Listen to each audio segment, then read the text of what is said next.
Hello guys, AICA computer education में आपका स्वागत है। चलिए आज के इस वीडियो में हम अलाइनमेंट एक्सेल के अलाइनमेंट ग्रुप के बारे में बताने वाले हैं। होम टैब में जो अलाइनमेंट ग्रुप है उसके बारे में बताने वाले हैं। तो यहाँ पे वीडियो को शुरू से लास्ट तक ज़रूर देखें क्योंकि पूरा समझ में आएगा आपको अच्छे से, और एक बार प्रैक्टिकल आप खुद करके एक बार देख लें, ठीक है। तो यहाँ पे चलिए, जैसे हम यहाँ पे बाय डिफ़ॉल्ट लिख चुके हैं, सबसे पहले सीरियल नंबर, उसके बाद नेम, इसके बाद फादर नेम। फादर नेम जो लिखे हैं यहाँ देखिए, फादर नेम जो लिखे हैं यहाँ पे आधा दिखा रहा है, ठीक है। यहाँ पे फादर सिर्फ दिखा रहा है और नेम जो है यहाँ पे छिप गया है। तो इसको बड़ा करने के लिए यहाँ पे क्लिक करके इसको ड्रैग कर देंगे। जो चीज़ आपको नहीं समझ में आए वो पिछला वीडियो में देख लेंगे, क्योंकि ये सब चीज़ हम पिछले वीडियो में बेसिक वाला जो है 1 और 2 नंबर पार्ट, जो शुरू में 2 एक्सेल का जो पार्ट है उसमें सारा चीज़ ये डिटेल्स हम बताए हुए हैं, तो वो चीज़ देख लेंगे। अब यहाँ पे सबसे पहले बताते हैं, यहाँ पे सबसे पहला ऑप्शन जो आता है टॉप अलाइनमेंट। टॉप अलाइनमेंट का मतलब होता है टॉप, सबसे ऊपर में अलाइनमेंट लिखना, ठीक है। तो यहाँ पे हम रॉ के हाइट को थोड़ा बड़ा कर ले रहे हैं, उसके बाद समझ में आएगा। अब देखिए रॉ के हाइट को जैसे ही हम बड़ा किए तो यहाँ पे किस अलाइनमेंट में लिखा हुआ है, यहाँ पे तो लिखा हुआ है लेफ्ट अलाइनमेंट में, लेकिन उसके बाद 3 अलाइनमेंट एक्स्ट्रा मिलता है आपको। यहाँ पे बटम मिडिल अलाइनमेंट मिलता है, उसके बाद बटम अलाइनमेंट मिलता है। तो ये जो लिखा हुआ है ये बटम अलाइनमेंट में लिखा हुआ है, ठीक है। इसको अगर आपको चाहिए मिडिल अलाइनमेंट में, जो कि MS वर्ड में भी आप अलाइनमेंट पढ़े हुए हैं, तो अलाइनमेंट पढ़े हुए हैं तो 4 तरह का अलाइनमेंट पढ़े हुए हैं MS वर्ड में। पावर पॉइंट में भी 3 तरह का अलाइनमेंट पढ़े हुए हैं, लेकिन एक्सेल में जो है 6 अलाइनमेंट आ जाता है, ठीक है। तो यहाँ पे बाकी सभी सेम ही है, लेफ्ट अलाइनमेंट, सेंटर अलाइनमेंट और यहाँ पे राइट अलाइनमेंट। 3 अलाइनमेंट मिलता है, उसके बाद 3 अलाइनमेंट और मिलता है, टॉप अलाइनमेंट, मिडिल अलाइनमेंट और बटम अलाइनमेंट।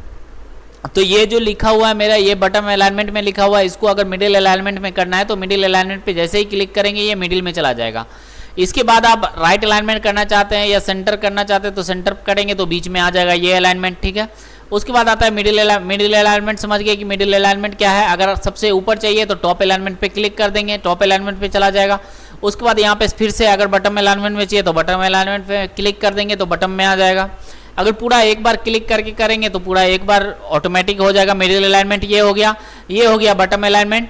उसके बाद ये हो गया लेफ्ट अलाइनमेंट। लेफ्ट अलाइनमेंट पे क्लिक जैसे ही करेंगे तो ये सारा जो है लेफ्ट अलाइनमेंट की तरफ आ जाएगा। ये ऑलरेडी लेफ्ट अलाइनमेंट में है, ये मेरा क्या है सेंटर अलाइनमेंट में है, तो लेफ्ट अलाइनमेंट में आ जाएगा। इस पर जैसे ही क्लिक करेंगे लेफ्ट अलाइनमेंट में आ गया।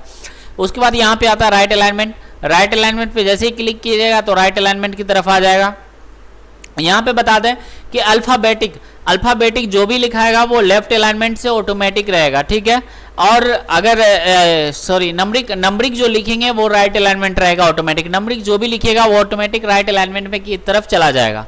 तो ये ध्यान रहे, जो भी अल्फाबेटिक लिखेंगे वो लेफ्ट अलाइनमेंट से लिखाएगा बाय डिफॉल्ट, और नंबरिक जो भी लिखेंगे वो राइट अलाइनमेंट ऑटोमेटिक लिखा जाएगा।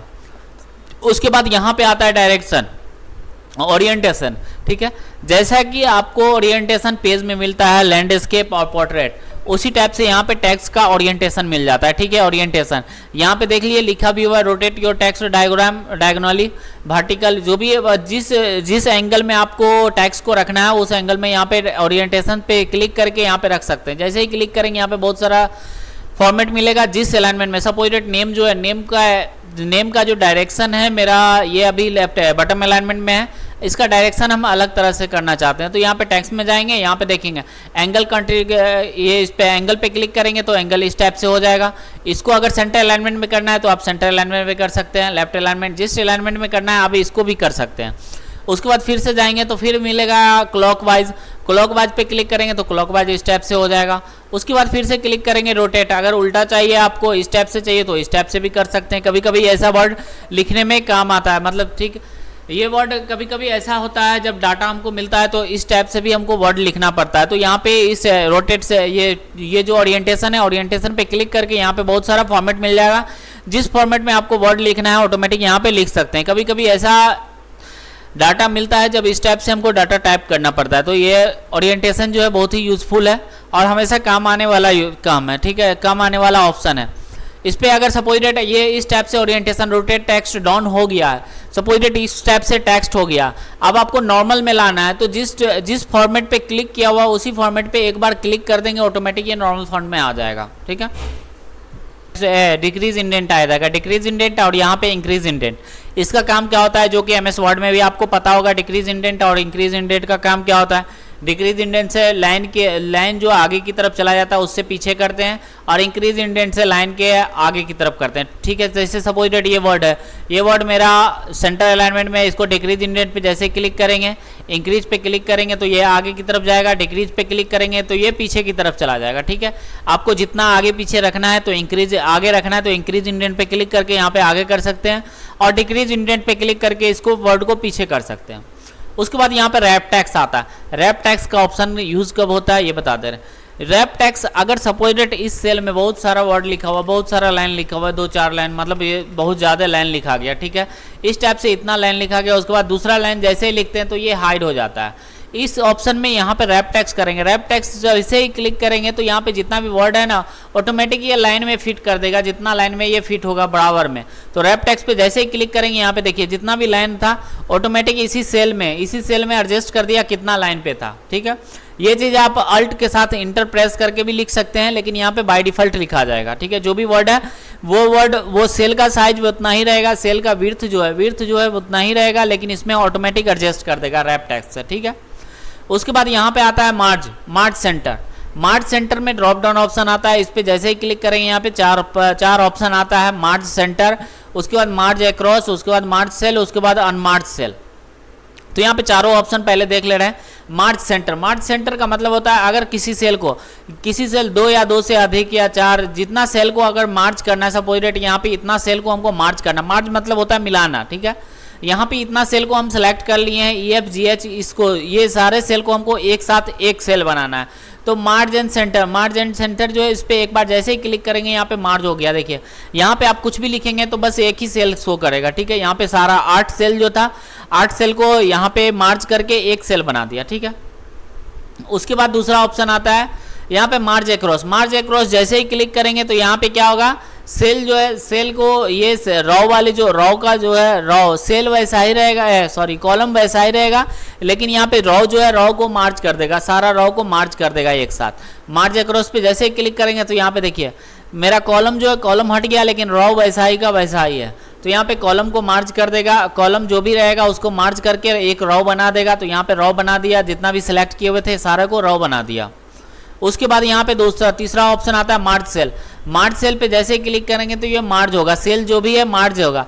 जैसे suppose that Marge and centre करते हैं सेम टैप से मार्ज सेल भी कर सकते हैं, मार्ज सेल भी करेंगे तो वही ऑप्शन काम करेगा। ठीक है, अब अनमार्ज सेल का ऑप्शन आता है अनमार्ज। अब यहाँ पे देखिए यहाँ पे मार्ज कर चुके हैं, अब आपको चाहिए कि अनमार्ज करना। हमको ये जो सेल मार्ज किए हुए हैं ना ये मार्ज नहीं करना था, हमको ये डाटा गलती हो गया। तो आप यहाँ पे क्लिक करेंगे, अनमार्ज सेल का एक ऑप्शन आएगा, अनमार्ज सेल पे जैसे ही क्लिक करेंगे आप जैसे डाटा था वैसा ही हो जाएगा। सपोज दैट ये जो है ये मार्ज कर चुके हैं, ये मार्ज हमको नहीं करना था, फिर से अनमार्ज करना है तो मार्ज सेल पे जाएंगे, अनमार्ज पे क्लिक कर देंगे, ऑटोमेटिक ये अनमार्ज हो जाएगा। इसको भी अनमार्ज करना है तो इसको भी अनमार्ज कर सकते हैं, क्लिक करेंगे ऑटोमेटिक ये अनमार्ज हो जाएगा। तो चलिए अलाइनमेंट ग्रुप का लगभग में सारा ऑप्शन क्लियर हो गया होगा, एक्सप्लेन कर चुके हैं। यहाँ पे और भी आप अच्छे से आप यहाँ पे ट्राई करके देख लेंगे अलाइनमेंट ग्रुप। और यहाँ पे एक ऑप्शन आता है डायलॉग बॉक्स अलाइनमेंट सेटिंग का।